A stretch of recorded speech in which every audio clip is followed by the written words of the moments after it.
इसी पर चीन के खिलाफ की गई अपनी तैयारियों को और पुख्ता करने के लिए भारत ने एक और बड़ा कदम उठाया है। भारतीय रक्षा मंत्रालय ने सेना को मजबूत करने के लिए एक बड़ा करार किया है। रक्षा मंत्रालय ने 6 सैन्य रेजिमेंट के लिए 2580 करोड़ रुपए की लागत से पिनाका रॉकेट लॉन्चर खरीदने को लेकर 2 घरेलू रक्षा कंपनियों के साथ समझौता किया है।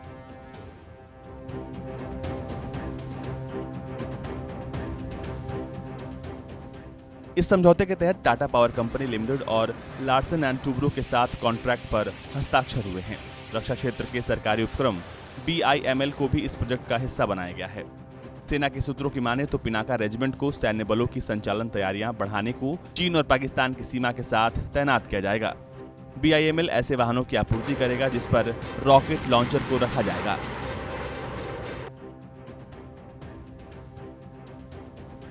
रक्षा मंत्रालय ने बताया कि 6 पिनाका रेजिमेंट में automated gun aiming and positioning system के साथ 114 लॉन्चर, 45 कमांड पोस्ट भी होंगे और मिसाइल रेजिमेंट का संचालन 2024 तक शुरू करने की योजना है। तो आइए जानते हैं कि आखिर इस रॉकेट लॉन्चर की क्षमता और ताकत कितनी है और ये कितनी दूर तक हमला कर सकता है। रॉकेट लॉन्चर के 3 वेरिएंट्स हैं। MK1 ये 40 किलोमीटर तक हमला करने में सक्षम है।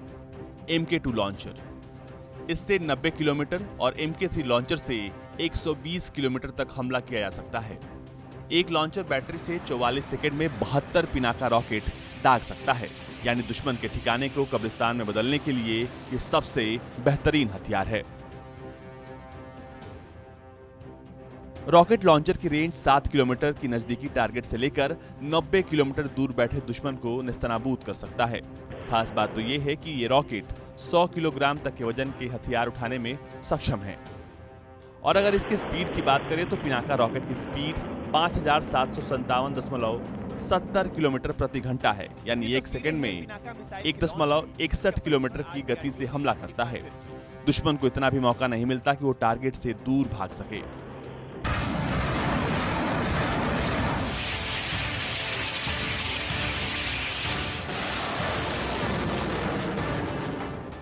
Pinaka rocket multi barrel rocket launcher है और इसे भारतीय सेना के लिए DRDO ने बनाया है। फिलहाल धोखेबाज चीन को सबक सिखाने के लिए भारत हर मोर्चे पर तैयार है।